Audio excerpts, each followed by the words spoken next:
Hi, I'm Babette. Hindi ako marunong mag-drawing. Wala rin ako masyadong pasensya. So, mahirap talaga itong first TMA. What I decided para dumali-dali yung buhay ko, I decided to use a math notebook para meron ng guide rulers. Kasi puro square lang naman yung drawing ko.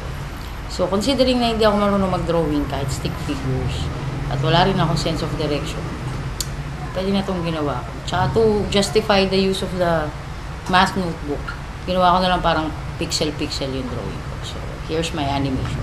Pagpasensyahan niyo.